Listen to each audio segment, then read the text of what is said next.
morning, everyone. Good afternoon, good evening. Judging by your names, your screen names, I can already tell that for some of you, it's either very late in the evening or very, very early in the morning. So first of all, before we start, let me congratulate you for your commitment to joining the first session of this course on the labor dimensions of climate change and human mobility. My name is Michela Albertazzi. I'm the activity manager for this course, but you will see in the next few minutes that this has been very much a team effort with a lot of different inputs from different departments and different colleagues all over the ITC and the ILO. And I'm very pleased to have all of them online with us today this morning so that we can introduce them to you as we also introduce the course. Before we go into the meat of the session, maybe just a couple of very quick announcements. The first is that this session and all of the sessions in the course are going to be recorded, and the recordings are going to be posted on the eCampus platform that you should have had access to already starting from yesterday. This is partly because we want there to be a record of all of the sessions that we go through together, but also because we understand that there's often some challenges that are either related to the workload that we have, that you may have, or the different time zones where you come from, that might make it difficult for all of you to always be present online. So in case you are not able to, don't worry, all of the sessions will be recorded, and all of the recordings will be made available to you afterwards. And the second one is that you will see the session today is going to be a little bit different from what we're going to do week by week. But in any case, we always want to keep our sessions as engaging and as interactive as possible. So feel free to, at any point throughout the different sessions, to raise your hands if you have a question, to use the chat box to share your thoughts, your reflections, or your questions, and we'll be very happy to pick it up from there and give you the floor afterwards. Now that the housekeeping has been taken care of, let's say, I'm going to pass the floor to our colleagues, to the rest of the team that is behind the creation of this course. And I'm going to start with my colleague, Anita Amorim, who is joining us from the Emerging and Special Partnerships Unit, of which she is the head, based in Geneva. She is going to give us a few introductory remarks and show us a couple of slides together with our colleagues, Anastasiia, Pavlova, Nancy, and then we will take it from there. So over to you, Anita, and thank you for joining and being with us today. Thank you so much. Let me just try to see if I can share my screen. Maybe before I share, just a big hi to everybody. I see some of you are coming from the Americas, so it's like maybe 3 a.m. or 2 a.m. You haven't slept or you woke up really early. So, and I see there's people from all over. So thanks so much for joining. We're really happy to have you. As Michela said, this was a joint venture. So the idea is to have a global South approach into these labor dimensions of climate change. And we have some exercises and different kind of opportunities to learn on what is South-South cooperation linked to climate and migration. So here's a really quick introduction in a way. So I'm going to share. Do you see my screen? Yes, great. I'm just trying to see if I can move the screen. That's also another important part. Yes, sorry. So basically, this is a real appetizer, but later that I will do with my colleague Anastasiia Pavlova, who is also here with me. I'll do the first few slides and pass it to her, but later she'll be also with Michela and Chandni and Marion in Paul in the later parts of the course, and she can give you more details. So just a quick reminder on what is South-South cooperation and why it's relevant for labor migration and climate change. It's for basically something that we've been working with the UN for the past maybe 70 years or more, 70, because of different processes that happened. But later, before it was called Technical Cooperation between Developing Countries. And now it has this new name of South-South cooperation, maybe for the past 20, 30 years. The idea is that South-South cooperation is a cooperation between countries of the Global South, but not only. I would imagine a majority of you are coming from global South countries, but it also can be the form of triangular cooperation, which means support from other countries. But it's coming from this tradition that you shouldn't wait for, results from the, let's say, traditional, what you call the donors countries, the traditional countries, development partners, funding partners. But it's possible to have cooperation between countries for example, if we're talking about SIDS, CARICOM, they can cooperate among each other, Pacific Islands, or other forms of cooperation. So I'm going to skip this because I just said it. There's some principles, which is mutual benefit, non-conditionality, national ownership, respect for sovereignty, and demand-driven. So that's very important because you should not impose a South-South cooperation. That would be a little bit strange, because the idea is that it's kind of organic coming from the South. It makes a lot of sense for climate change, and makes a lot of sense also for migration. For the global South, I think the two major key issues of development nowadays is just transitions and climate change. So sharing among each other is super important. So we see in the South, the ILO has a certain role and can, have a role of a capacity development supporter, a support also of exchange of experiences and good practices, can support partnerships and alliances and creation of networks. So, for example, there's this action program on just transitions, or there is a priority on migration. The ILO can support that through tripartite dialogues, through also implementing recommendations of the ILO, but also through creating task forces, through participation in the COPs, like COP 29 and 30. We're very active now. Nancy has participated in some pre-COP events, so she can talk to you about it. So when I mentioned Nancy as Anastasiia, is the same person. And, supporting the 2030 agenda. It's also important because we have, social dialogue in the ILO. So the workers and employers organizations can also have a very key role in providing the fundamental principles on right to work, helping people that are labor migrants or climate refugees, as we call them, or climate migrants, to be free from discrimination. So one of the key factors as well on labor migration, and what happens is that often labor migrants find themselves in a situation of discrimination. So that is super critically important. And this is regardless if it's linked to climate or other issues, but climate is also an additional factor of discrimination. So we have some guidelines for just transitions, and we also have some guidelines on labor migrations and South-South. So I think all this is part of your packages that you have in your training course. I think you also have we will request you to prepare some good practices, meaning like what have you done with each other that has supported either to improve the situation, mitigation of labor migration, or to make it, have an awareness raising of this problem, and to have an exchange about, some climate change and environmental challenges that you might face that will be, how can I say, creating difficulties for better social justice. As you know, social justice is the motto, not a new, because it's been since Philadelphia, but revamped motto of the ILO, because we have a global coalition that was launched by the DG and President Lula of Brazil. And this is one of the elements of this coalition is also just transitions and social justice. And of course, fair labor migration, and all these different elements are there. So we have some learning platforms that we have done in terms of jobs, skills, climate changes, transitions, and the migration challenge is something very important, is linked to that.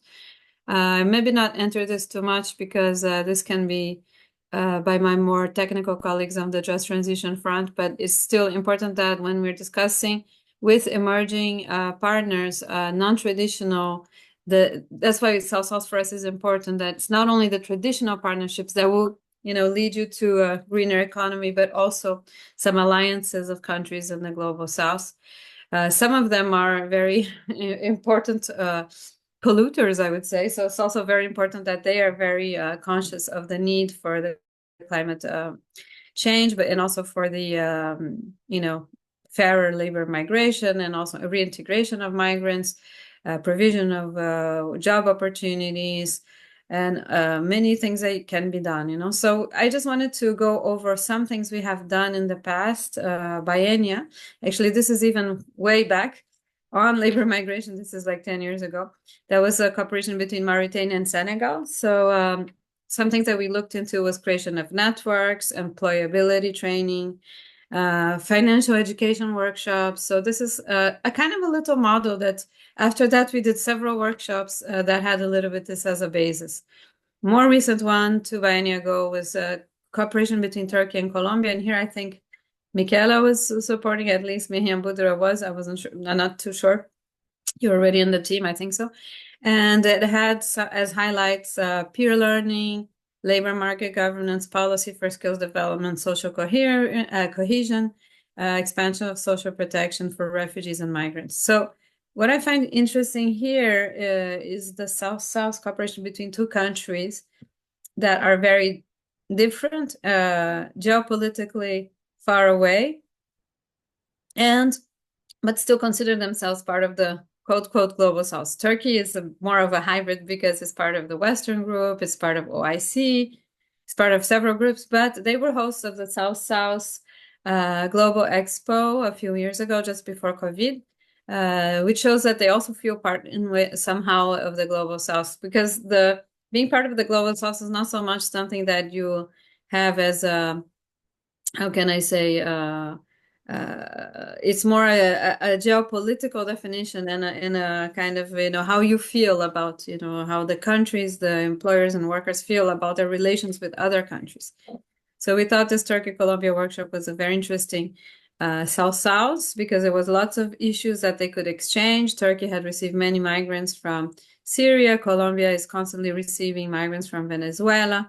So they had similar problems. And even though they were in two different continents, Turkey could actually support Colombia with some tips and vice versa, on provisional papers for working permits, learning languages, policies for preventing discrimination. They faced some similar problems. That was very interesting. So that's why we put it here. This was not so much climate generated. In some cases, it was more geopolitical and generated, but still interesting from the migration point of view. Here is one that we have. It's ongoing. We had it in a couple of, how can I say, biennial, and the current one, even the current workshops are also linking in a way to SIDS. But we had several small activities on linkages of climate change and migration. So we're still waiting for the big activity with the big money, but we had several ones, and always some South funds, sometimes with some human security fund, sometimes with some small funds of the RBTC, which is our regular budget, but to support this discussion and cooperation between SIDS that had similar issues on climate migration, that, droughts, storms, tsunamis, this kind of things that can happen in both areas that are hurricane prone as well. How they can deal with climate resilience, and how they deal with the question of labor migrants that are also coming from this climate migration, which are new concepts that we didn't talk about in the past. But I think there'll be lots of new PhD theses this years about the climate migrants because of the current situation and what's happening. So here I was just mentioning that for the Asia, they have requested our region also a project on SIDS to SIDS cooperation. That's also interesting, more linked to labor market statistics. But one of the elements that was there as a kind of variable, how to say that, as an element of research was the climate migrants, how that impacts statistics. So it will be very interesting to see the result of this study and to see, the linkages between labor market outcomes, impact of labor migration, and their linkages to climate. So let's see how this goes. And this will be shared, I think, next year. So I think that still time for Miki later to pass the results to you. The course will probably be over, but we'll have other opportunities. So I think here I will give the floor to Nancy. Over to you, Nancy, and you just asked me to pass the slides, and I'll be passing for you. Oh, thank you, Anita. And yes, just to summarize what Anita presented to you and share in terms of SysTC, our practices, our work on this path. Let me show the clear, this was a summary of linkages between SSTC, climate migration, and ILO approach. So of course, we consider that the promotion of tripartism and social dialogue is important in considering of SSTC in achieving the 2030 agenda. But it's also crucial for climate change and can help us in achieving the concrete goals of the Global South. We also, that Anita briefly mentioned, that we have just transition framework adopted by ILO in November 2015, and in the framework, with this framework, we work towards the climate change, including our commissions to COP29 and towards COP30 as well. And of course, within this framework, we're promoting a significant reduction in negative environmental impacts, job creation, and social inclusion. Anita, next slide, please. And of course, we are talking today about the labor migration, but this is only a small part of the global agenda of the climate change, which includes lots of topics, as well as green jobs and overall impact on the greening of the economy, about the allowing to countries to mobilize more efficient allocation of resources to achieve the goals of climate agenda. And with this, in terms of financing, in terms of achieving the goals, SSTC can be a very effective instrument for achieving the goals with the less expenditures, because within the SSTC we exchange the experience, we exchange best practices, and we learn we sharing the same difficulties of the Global South. Challenges, we can achieve goals more effective. So I will stop here, and I hope this course will be useful for you. And of course, we remain at your disposal with if you have any questions and how we can help with the SSTC in green agenda. Thanks. Over to you, Miki. Thank you very much, both Anita and Nancy, for this overview of the South-South methodology, which you will see will be mainstream throughout the course. So this is not the only time that you will hear these concepts and these topics being mentioned. We're going to very much weave this into the discussions that we will have week by week on the topics of the course. This is your requested callback. Your call. Sorry. That's okay. Thank you. So I'm glad that that Anita, in your remarks, you've highlighted this idea of the exchange of experiences and good practices, and this is something that we're going to ask all of your participants to also share with us, either based on your experience, something that you've been concretely involved in, or because this may not be the case for everyone, also what would you see as potential pathways for furthering this methodology and furthering this approach and promoting this peer-to-peer exchange within the Global South, and really working towards creating a network, a community of like-minded professionals that work on these topics across the different countries. So thank you for bringing all those issues to the forefront of our discussion today. I know that you have a busy schedule in the rest of your day, so let me thank you once again very much for joining us today. We will see either you or Nancy in the upcoming sessions of the course, so it's not a goodbye per se, but just to see you soon, and thank you very much for being here with us today. Thanks, Miki. I will be still around for the next half hour, so I will be able to listen to all the other colleagues, I think, or at least some of them. And thank you also so much. And Nancy will be with you for the rest of the course. So. Fantastic. Thank you. Let me then take the opportunity to pass the floor next to our colleague, Paul Tacon. Paul is a technical officer on labor migration within the migrant department or branch, actually, in the ILO in Geneva. And Paul has been very much involved in the design of the course from the very beginning. This is only the second edition of a course that was launched as a pilot last year. So he's been very much instrumental, I would say, in the development of the course agenda and the structure. And everything that you will see in the next few weeks. Paul, I know that you also have some opening remarks for us. So thank you again for being here, and over to you. Thank you very much, Mickey, and thank you, colleagues. And thank you for the very nice introduction and making me sound instrumental. That's a nice ego boost first thing in the morning. So good morning from a grey Europe, but I hope that everyone is well, and thank you for joining us at this time, which is probably very difficult for many of you, knowing the geographic spread of this of participants in this course. It's very difficult to find a time that works for everyone, but thank you for your commitment, first of all. So as Mickey mentioned, I'm working on our response from the ILO side to the sort of challenge of climate change and human mobility. And, I've been working on this for the past couple of years. And I think in that time, I've been able to sort of develop a bit of an understanding of how the world really thinks about the relationship between work or labor, human mobility, and climate change. And my conclusion from this experience is that most of the time, work, labor, that dimension is really just invisible in these discussions.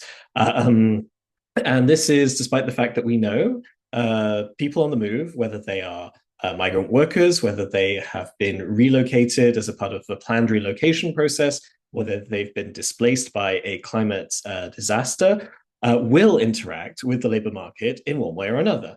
And that the outcome of these interactions will shape those people's lives in profound ways, whether they're able to recover from a disaster, whether they are able to find decent work and use the remittances that they earn from a decent job abroad or in another city to help build their adaptive capacity, or to open up new opportunities, or it could completely knock their lives off course. It could be a factor in, unfortunately, leading into situations of forced labor or trafficking.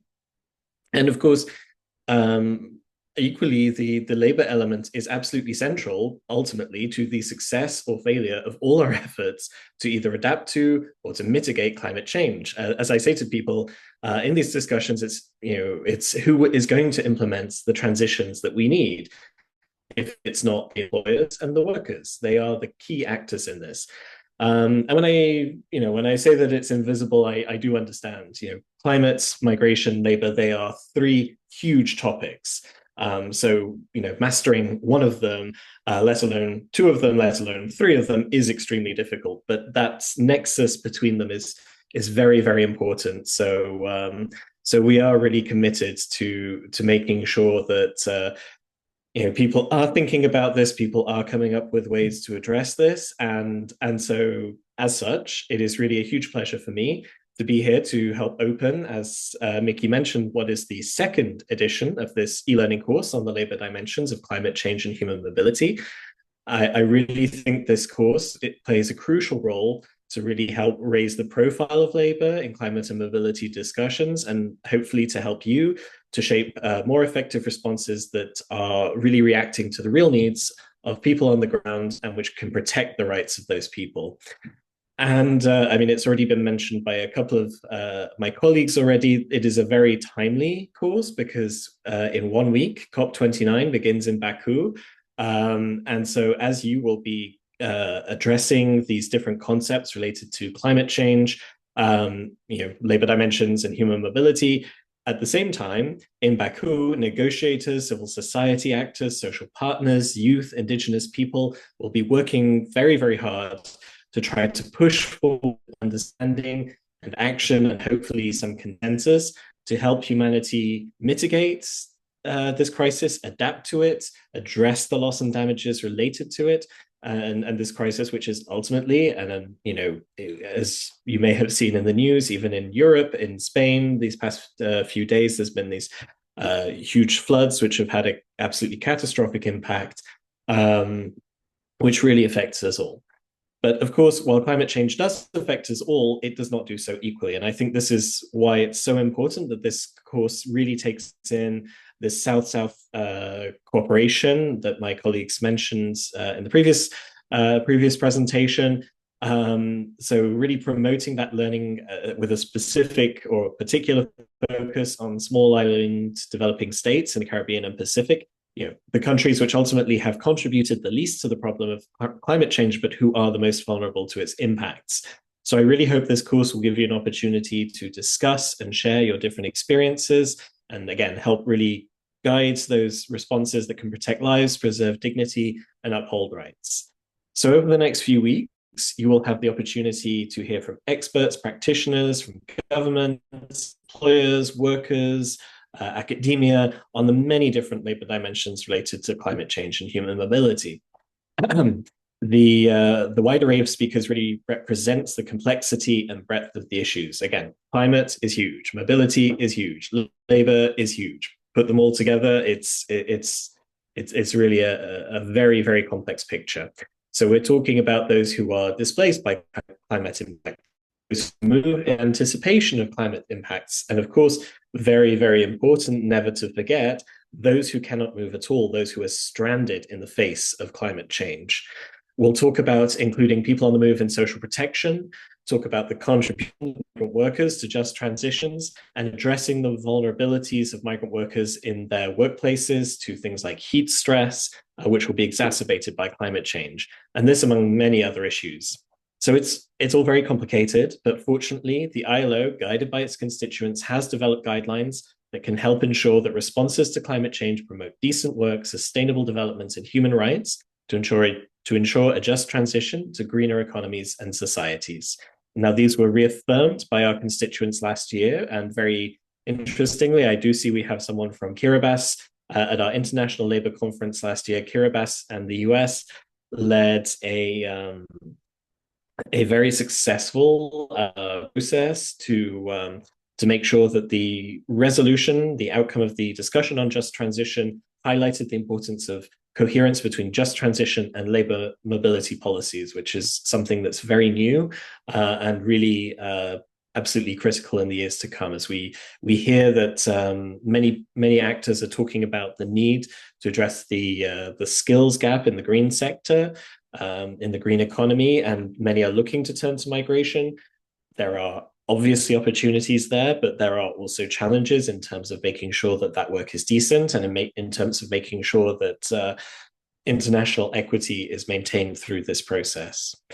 So we really aim to make sure that no one is left behind in this just transition, and that it supports decent work for all, including migrant workers and those displaced by climate change.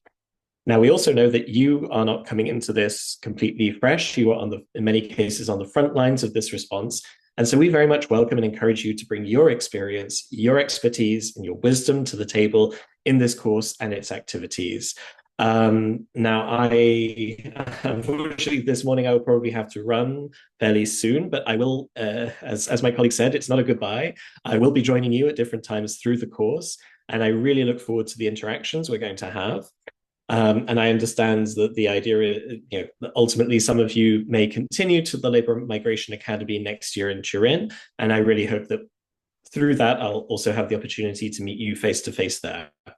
In closing, I would like to thank the whole team, Mickey and everyone at ITCILO, for their fabulous collaboration in putting this course together, and also to the colleagues in ILO in Geneva and those colleagues in the regions who will also be involved as well. And I really wish you all a very interesting, a very stimulating, and very useful learning experience that helps to drive real change on the ground. Thank you very much, and back to you, Mickey. Thank you. Thank you very much, Paul, for this very warm opening to the course, very inspiring. And I'll be honest with you, and I'll share a little bit of an inside joke with a little bit of a behind the scenes with the participants. And I know that Paul has crafted a very nice slogan that he often uses in the sessions that deal with issues related to mobility that happens in the context of climate change, which is a slogan that I particularly like very much, and I was surprised not to hear it in these opening remarks. But that's there you go for the participants. This is something to look forward to in the next few sessions.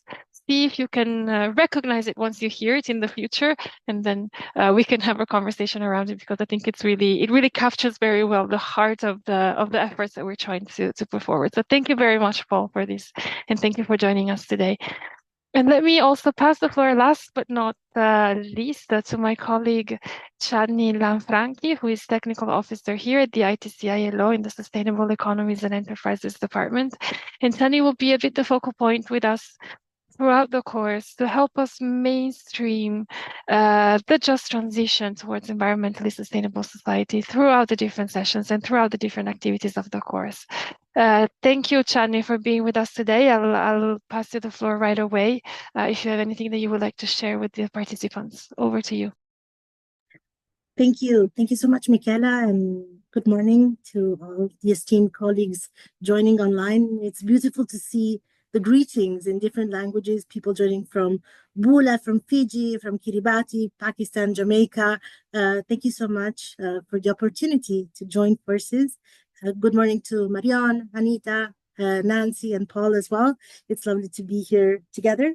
Well, I would just like to weave in a few reflections that for sure we will be coming back to. And I'd like to start with Paul's closing remarks on driving real change on the ground. How do we do that? Who do we do it with, and what do we do it for? And in that regard, let's start with a key message from ILO foundational documents, which is labor is not a commodity. I think this has been reasserted over and over also by our Director General in his latest working documents, and also key papers this year, 2024. And when we say that labor is not a commodity, this means shifting our mindset. Apologies, my cat is on the screen. Shifting mindsets and making sure that the link between the environment and the world of work is a transformative link that can be sought, explored, analyzed, tapped into in a way that allows us to pinpoint the social dimensions of climate change. Paul has mentioned it, Anita and Nancy as well. It keeps coming back to us for a number of very good reasons. And many of our countries, thinking also what is happening at the moment in Spain, what has recently happened in the Philippines, it's just a few examples that climate change is just around the corner. And we also have not only the commitment, but the voice to speak for those of us who won't have the voice.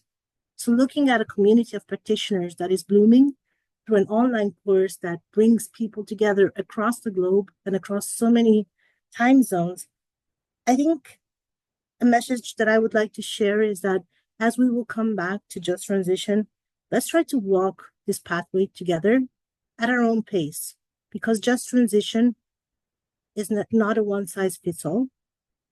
A just transition is just by design. It's not just by default. And there's this phrase that comes often in a number of documents: is this just a transition or a just transition? And the order of the words we choose affects the way we exchange, we interplay, we act, we think, and we also tap into each other's areas of expertise through multi-stakeholder networks and approaches. So in that regard, I hope that as we move together along the course and just transition, just like SSTC and a number of key topics that will hone us from beginning to throughout the 6 weeks of the course, allows us to think also of keywords. Equity, as was mentioned. Equity and equality are not the same. That for sure, I think we're all aware of. But then how do we think about equity towards shaping inclusive and gender-sensitive just transition policies across policy areas that are key to human mobility? So sometimes it's like a kaleidoscope, I think, And just transition is a way of moving the pieces within a kaleidoscope in a way that is as fit for purpose as possible. And together with SSTC, we also find ways of not reinventing the wheel, but rather looking of a way to address structural inequalities, learning from each other, and adapting solutions to our context.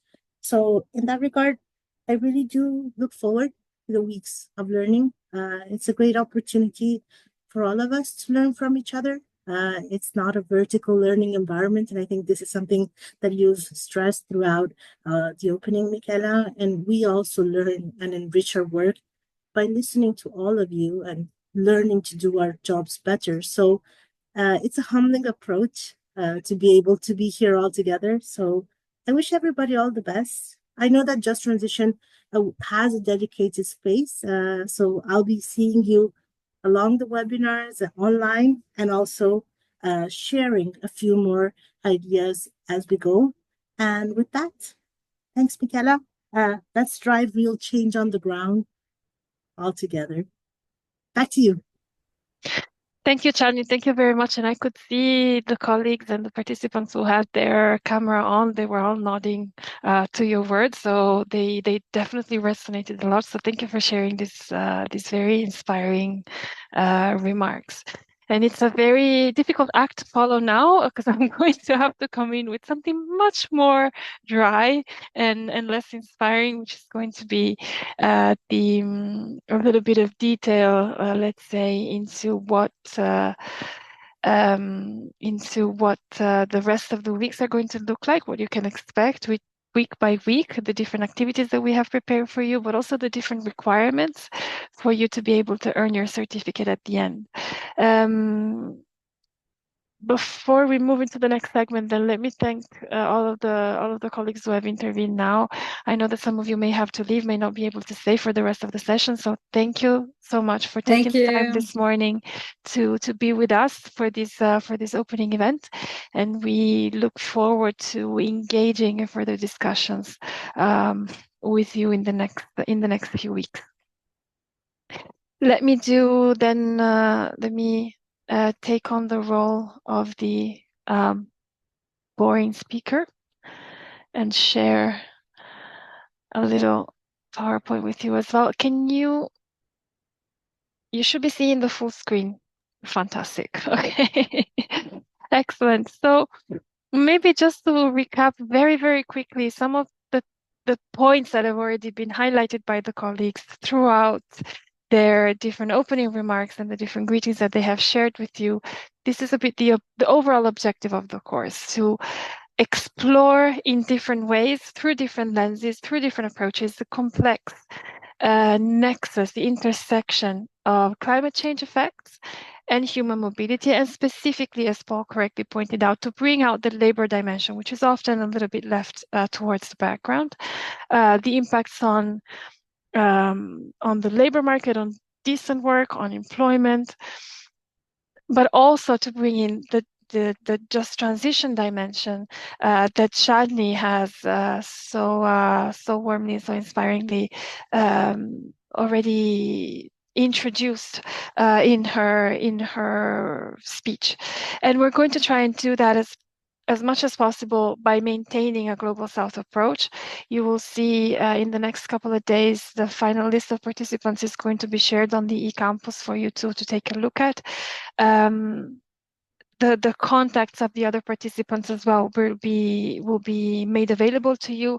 And this is really a part of the, as Chandni again has correctly pointed out, this is very much part of the approach that we want to use throughout this course, is to engage as much as possible in this sort of horizontal exchange with the course team, with the experts, but also and specifically among the different participants coming from different regions. We have two main regions that are very strongly represented, which are the Pacific Island states and the Caribbean island states. So we're very much looking forward to encouraging, to fostering this type of exchange within the two main regions represented, but also across the different parts of the world that are being represented by the participants present in this course today. The course is let's say the content of the course is articulated around 5 main modules that we will start to explore starting from next week. So each week we will unlock a new module. We're going to look at some of the, let's say, the main issues and the key concepts around climate change, human mobility, and the world of work. And this is particularly important, I think. We're also going to look at issues around terminologies and the words that we use when we talk about these issues.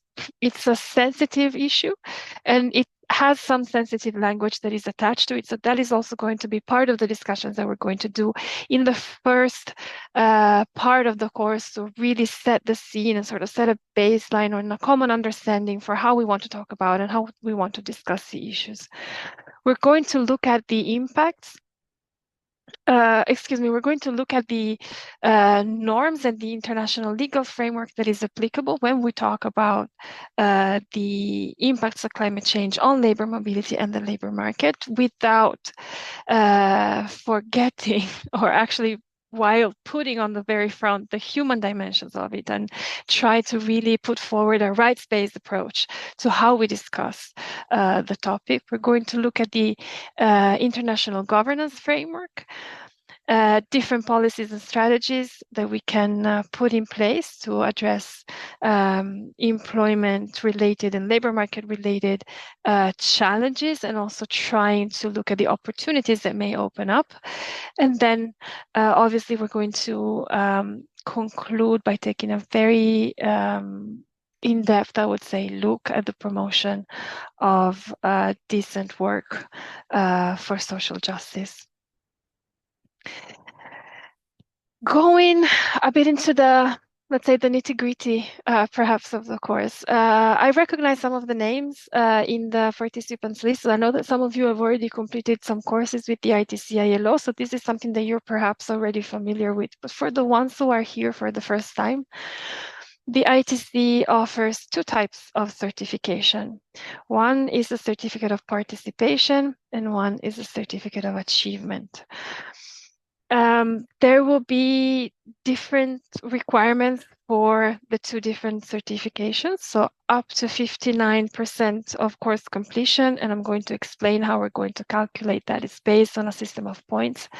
Will earn you a certificate of participation.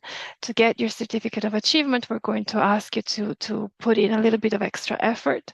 So to achieve a minimum score of 60%, and to submit a final assignment at the end of the course.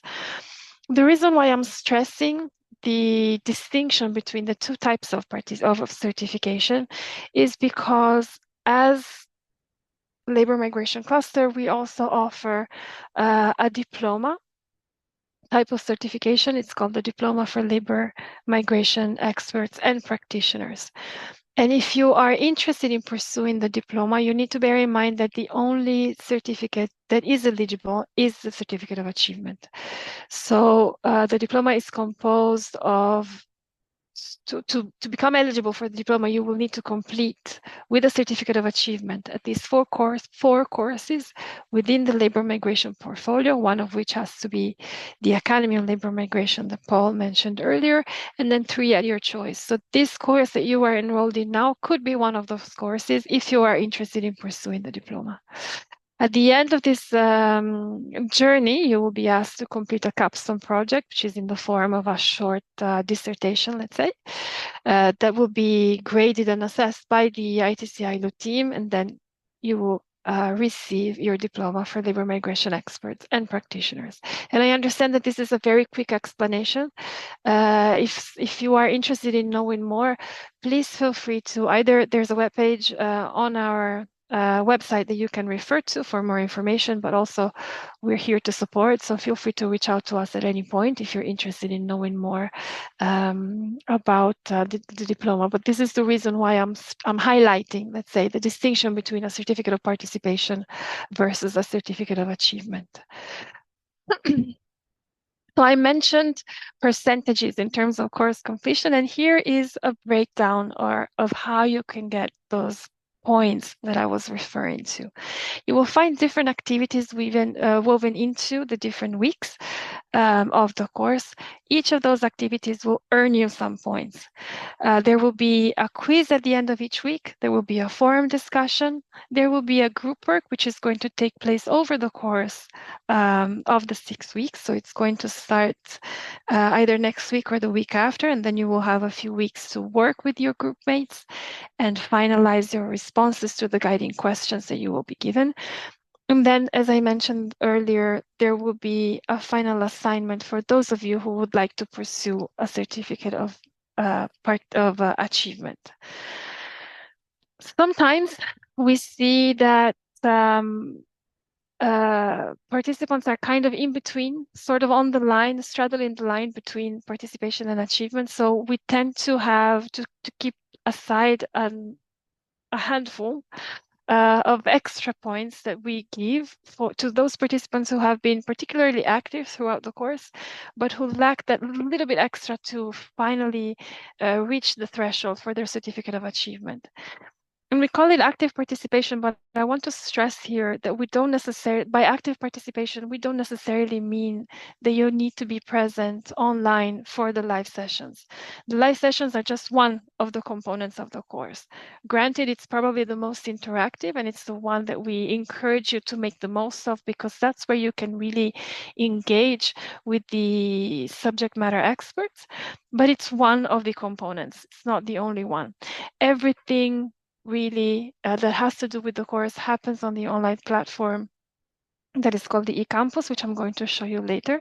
So we measure active participation in different ways. For example, the engagement in the forum discussions each week, how active you were, or how much you contributed to the group work, how eager you were to share your ideas, to respond to the ideas that the other colleagues, the other participants have shared in the forum, so to really keep the conversation going. So there are different ways that you can be actively participating in the course that don't necessarily mean that you have to wake up at 2 o'clock in the morning to be present for the live sessions. Of course, we're very happy if you do, but like I said, you have options. Maybe going a little bit more in detail into the different activities, you will find a quiz at the end of each week, which means that it's going to be opened, unveiled on the Friday afternoon, and it's going to cover the topics that have been discussed in the week leading up to that day. There will be 6 quizzes, 1 per week. The first one, which is already present on the eCampus, as it says here on the slide, it doesn't count.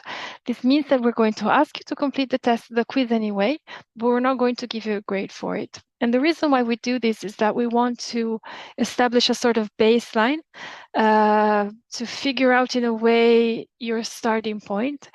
And then you're going to take the same quiz at the very end of the course, and this will allow both ourselves, but also yourselves, to measure how much your understanding, your knowledge on the topic has grown throughout the course. There is no intermediate deadline for the completion of the quizzes. So once you have, excuse me,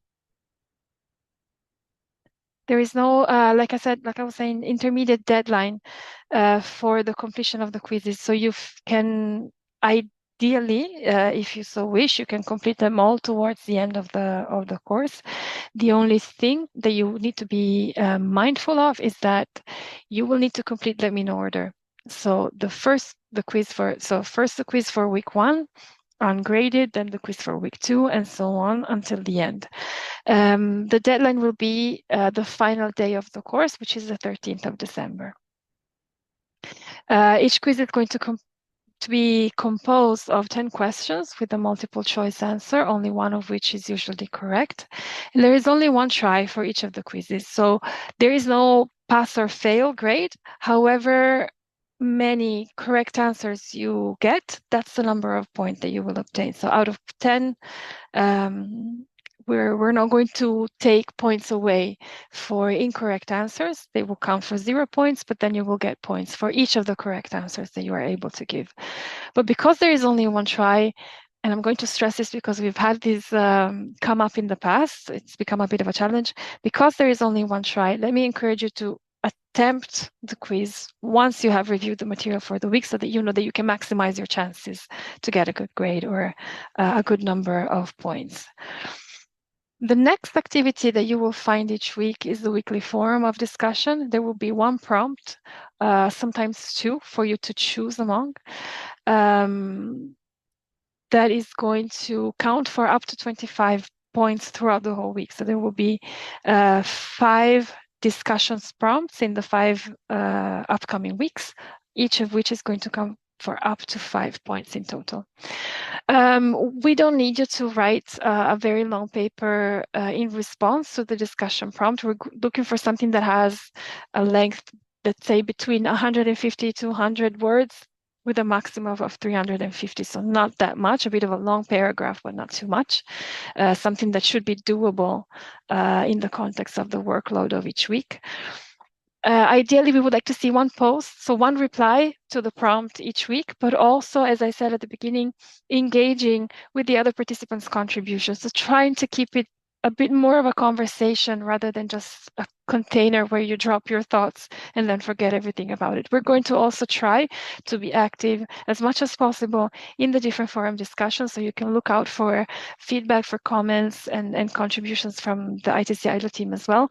But we're really hoping to see this sort of peer-to-peer interaction and to see that you also share your reactions, your thoughts, your feedback to the other participants' contributions. And the thematic focus is going to be on the different modules and the webinars of the week, with one exception, which is going to be the one that my colleague Anita mentioned at the beginning, to try and collect some emerging good practices on South-South cooperation in the context of climate mobility, that are either a reflection of your concrete experience or a proposal or a potential to be explored for further engagement on the issue. I also mentioned a group work. This is going to be particularly interesting, I think, both for us, but hopefully also for you to see. The idea behind the group work is that you will be able to apply what you have learned or what you are learning throughout the course to a concrete scenario. It's going to be a mix of a real scenario with fictional elements. So it's going to be a little strange in the beginning. You will get some background information in the next couple of weeks.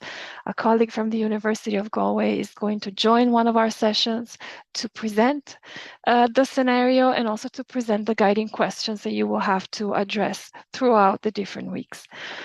You will be randomly divided into groups, and unfortunately the randomness here is going to be a bit constrained because we're also mindful of the challenges of having to meet with group members online. So we're going to try as much as possible to mix the groups up, but also to keep you more or less within the same time zone as much as possible. There may be a difference of 1 or 2 hours, but we're not going to put you into two wildly different time zones in the same group, because it's going to become very, very challenging for you to engage in discussions and to meet. One of the important things we're going to ask you to do is to appoint a focal point or a coordinator that is going to be a bit in charge of the, let's say, the logistics, the arrangements, figuring out how you want to meet, how you want to work, and also to liaise with the course team. And then one presenter, one spokesperson, let's say, for the final presentation, which will happen during the last webinar of the course, the week ending on the 13th of December. In terms of how you want to carry out the work, we're going to create, and I'll show you shortly, we're going to create a dedicated space on the eCampus platform where you can engage with the group work. But we also encourage you to be creative. So if you would like to carry on the conversation via email, that's fine. We've had groups that have created WhatsApp chats, WhatsApp group chats, and they've done continued the conversation through there. We can also support with the creation of specific dedicated Zoom rooms that you can join if you would like to instead be able to talk to each other live, and we can also support with the organization. of those meeting rooms, let's say. So this is the bit where you can expect week by week, usually either 1 or 2 webinars per week. So this week it will be 1. I'm going to also show you where the agenda, the complete agenda of the course with the different sessions and the different timings is going to be posted on the eCampus for you to refer back to week by week. But please also bear in mind that we're going to be communicating quite constantly with you throughout the different weeks. At the end of each week, we're going to send a wrap-up email.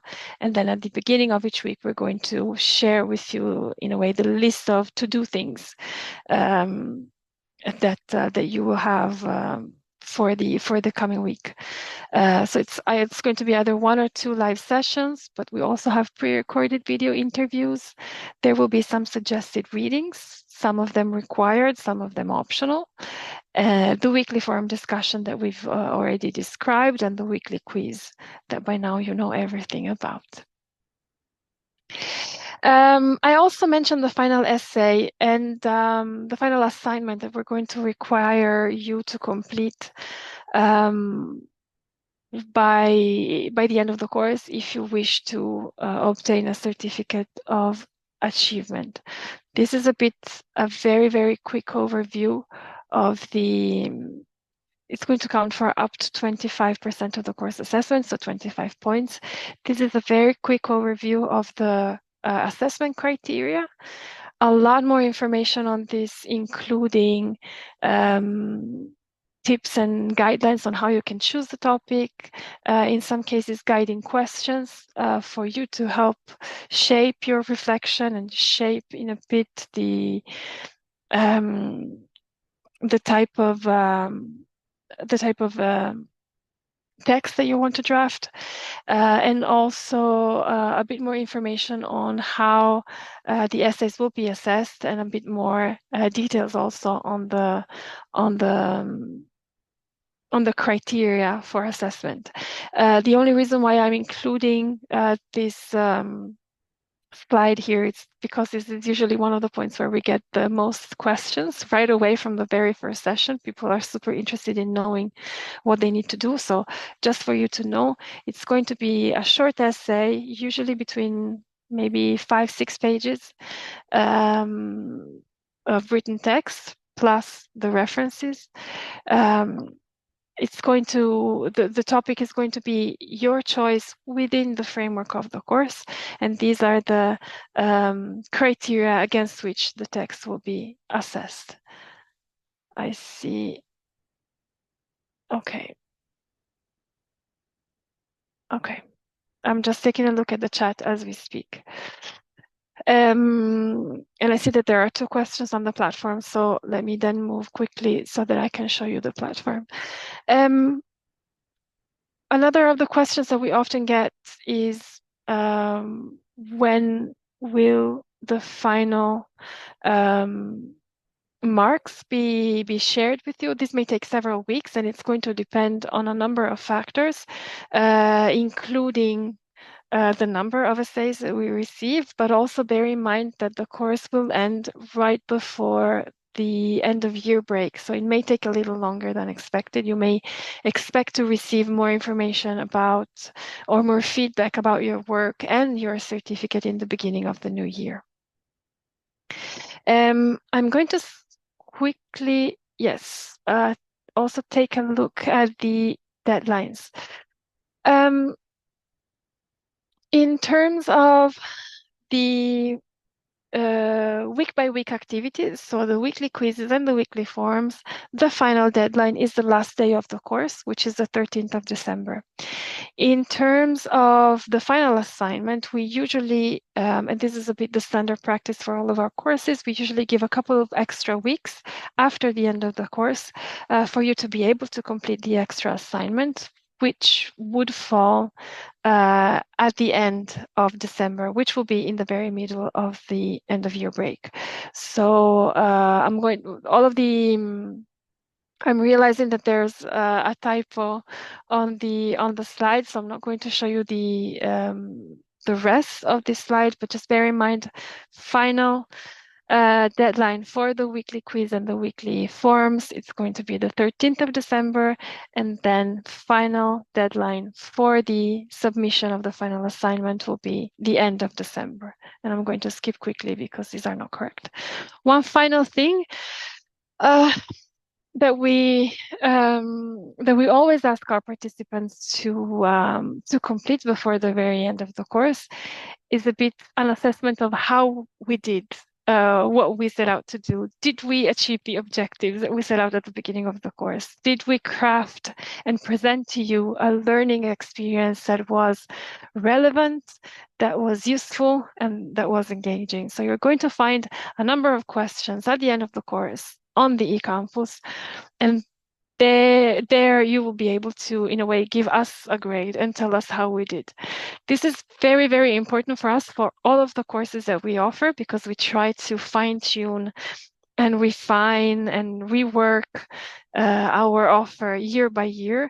But I would argue that it is especially important in the case of this course, because as we mentioned at the beginning, this was a pilot course launched just last year. So we're really trying to make sure that we are able to intercept the needs of our audience, but also to give them something that is, like I said, that is useful and that is relevant to the work that they do, and that really is able to give an added value to the participants that join our courses. I'm going to stop for a moment to see if there are maybe any questions on the course structure, on the structure of the next few weeks. And I will stop sharing my screen for a moment. I saw that there were already a few questions in the chat that had to do with the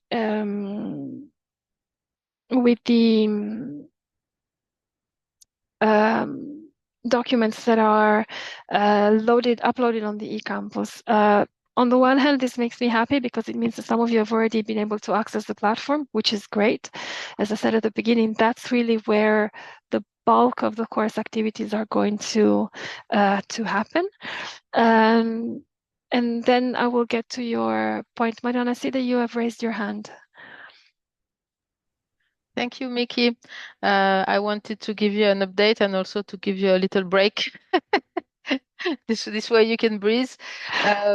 So I already answered the question. So indeed, all the recordings will be available usually by the end of the day, even before. Normally I do it right after the session, except if I have another meeting right away. But by the end of the day, all the recordings and the PowerPoint presentations are available online.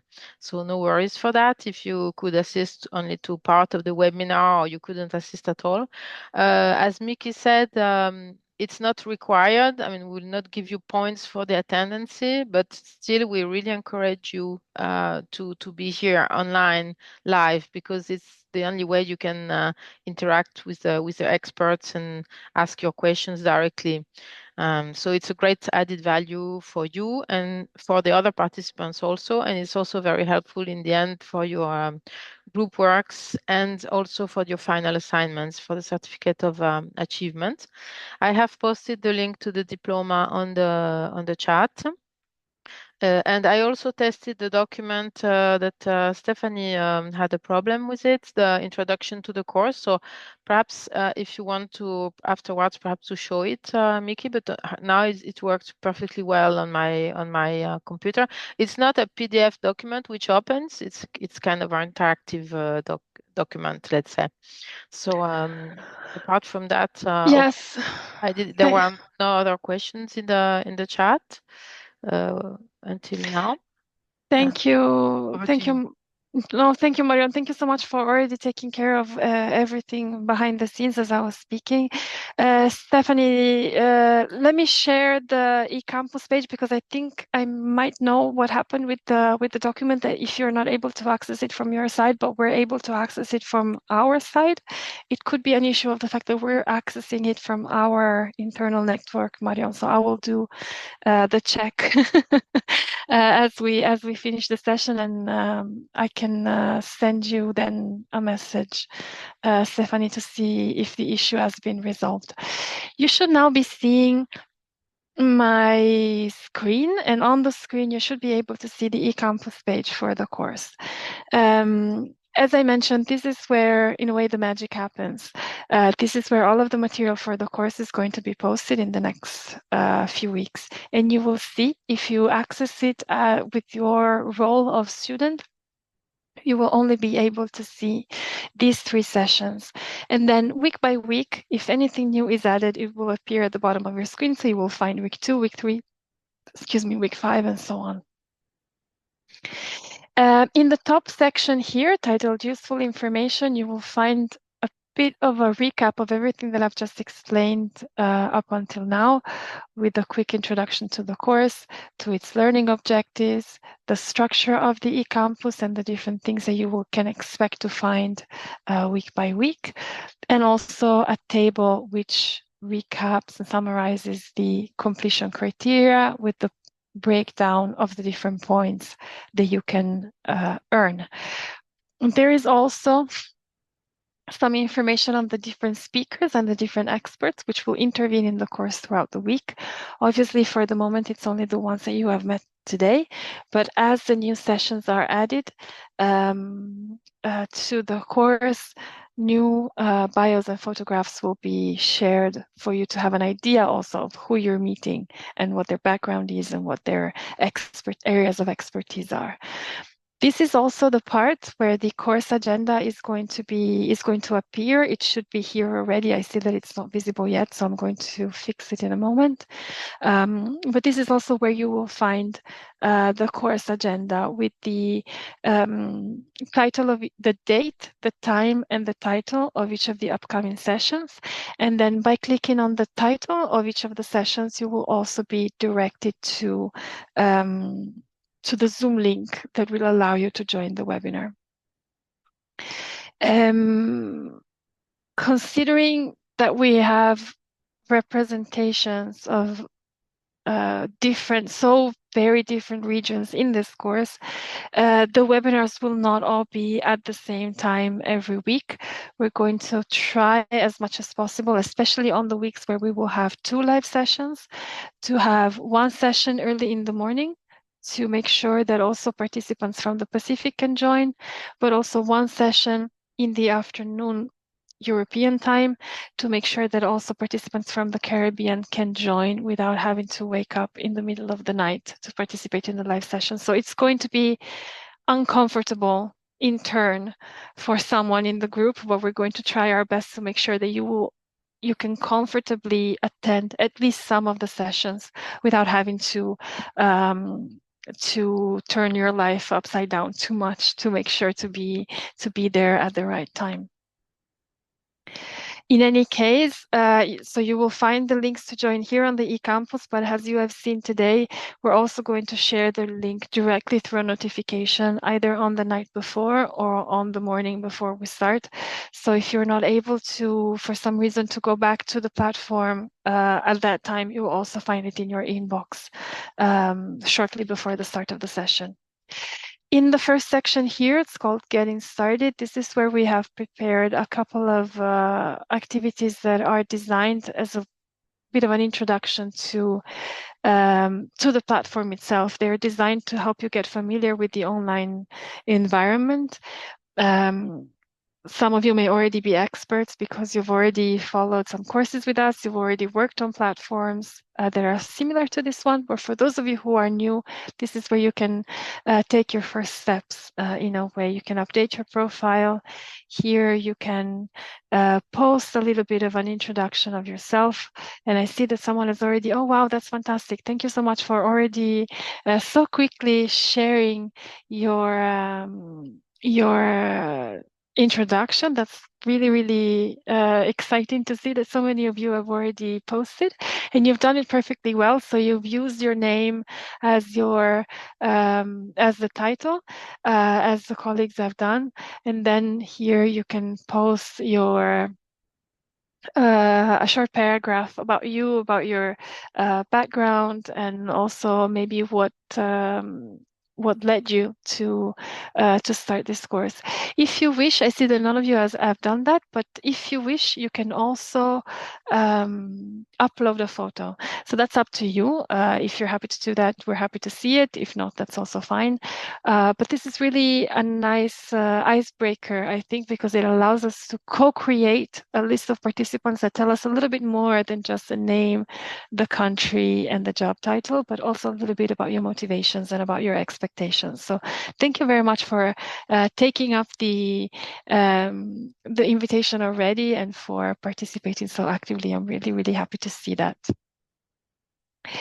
And then the final one is the ungraded test, the ungraded quiz that I was mentioning at the beginning, that will help us in a way establish a baseline for the rest of the week, of the weeks that will compose this course.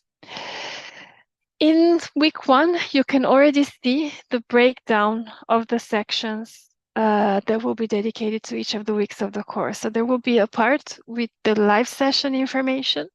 And by clicking here, you will be able to see the speakers and to have more information on their background, the date, the topic, and then the link to join. At the bottom of the page is where the recording is going to be posted. So make sure if you go back to review, to scroll down to the end of the page to find the recording and the PowerPoint presentations when available. This is also where you will be able to download them. Not all of the sessions will necessarily have a PowerPoint presentation. Some of them will be structured more as a conversation or an interview, but any background material that can be helpful for you, any additional reading, any links to existing resources will also be shared so that you can branch out in a way in your understanding and your learning. So here is a bit I think the issue that we were having before with the introduction to the course. You will see that this is a short interactive module that you can explore. And I think, Stephanie, if I'm not mistaken, this was the link that you were mentioning. So by clicking here, you should be able to download this the PDF version of this introduction. I'm going to double check the link by accessing it from a different entry point, just to make sure that it's also accessible to sort of outside users, because that sometimes can be an issue. So let me check that right away and get back to you on that issue. And then the Just Transition Policy Brief that you have also indicated, but if I understand correctly, this one is easily accessible. The issue is only with this one. At the end of each of the modules, you will find a very short exercise, usually either like a couple of true-false question or like in this case, matching the word with a definition. This is just to see that you have this is not a graded activity. This is just for you to check that you understood the key points correctly and sort of a preparation to the weekly quiz. And then at the end of the section, you will find the weekly learning activities, in this case, the weekly forum number 1. And then for each week in the activities, you will find both the forum and the quiz at the bottom of the weekly section, just like you can see on the screen. Now, one final word of caution. You see here on the side, this tool, it's called completion status. As I mentioned at the beginning, the completion of the course for the purposes of the certificate happens through a point system that I've explained to you before and that you can find recapped in the useful information section.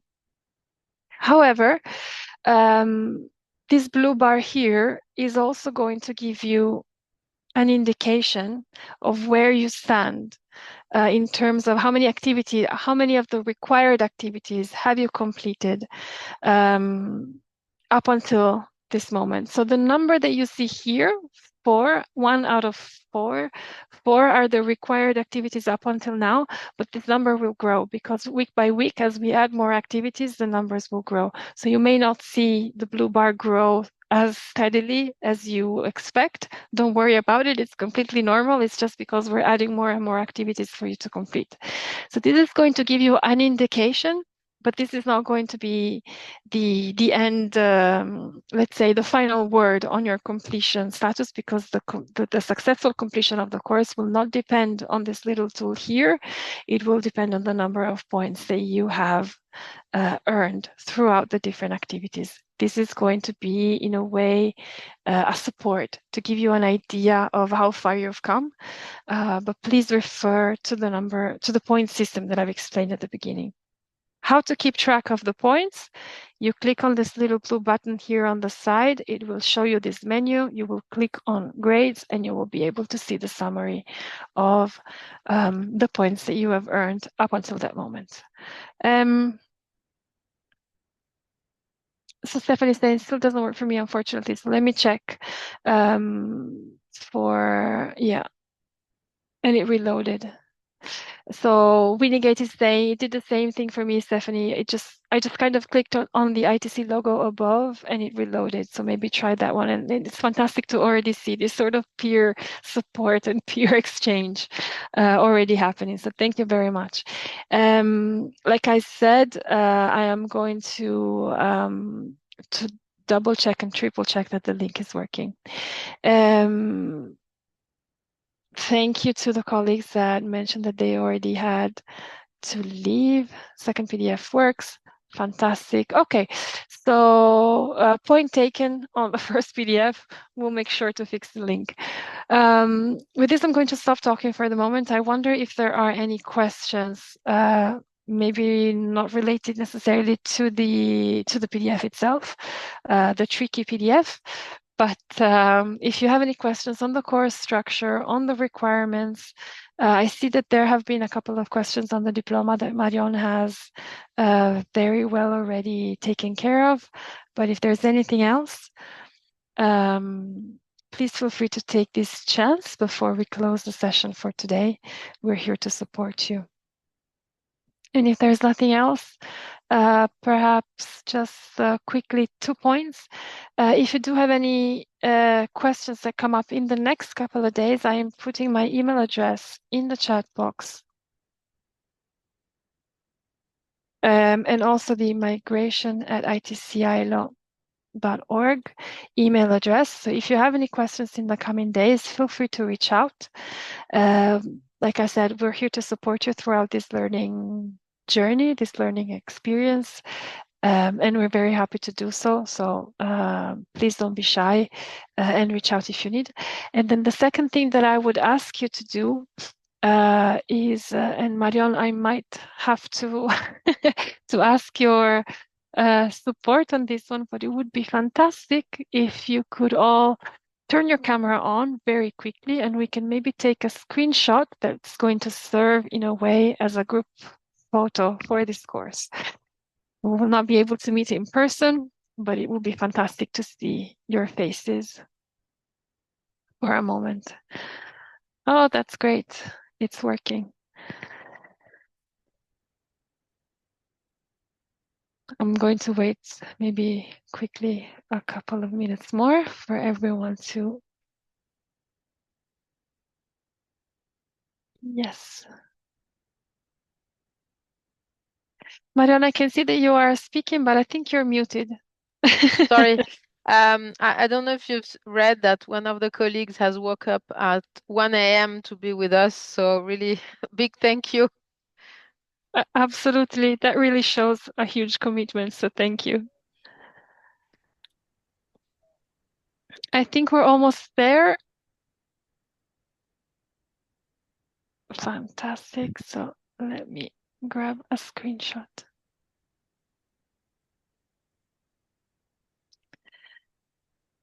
Beautiful. Thank you all very much. And this is done. Thank you all very much. So if there aren't any further questions, which seems to be the case, thank you all for joining today. I hope that this was helpful for you to start getting your bearings and figuring out a bit how the course will work and what to expect for the next few weeks. We're here to support every step of the way. Any update is going to be channeled through the eCampus, but also we will send you weekly notifications to make sure that you are able to keep track of everything that's happening in the course. And that's it for me. Thank you all very much for joining, and I wish you all the best for the rest of the week. And we also had the presence of a very nice cat and a little boy or little girl with Winnie now. I said, hello. Hi. Thank you. So thank you to all. The presentation is already on the eCampus, and the recording will be as soon as it's ready, and we will see the link by the end of the day to the introduction. Thank you, Marion. Thank you very much. And thank you, colleagues, for staying online with us until now. See you very, very soon. Bye. Bye-bye.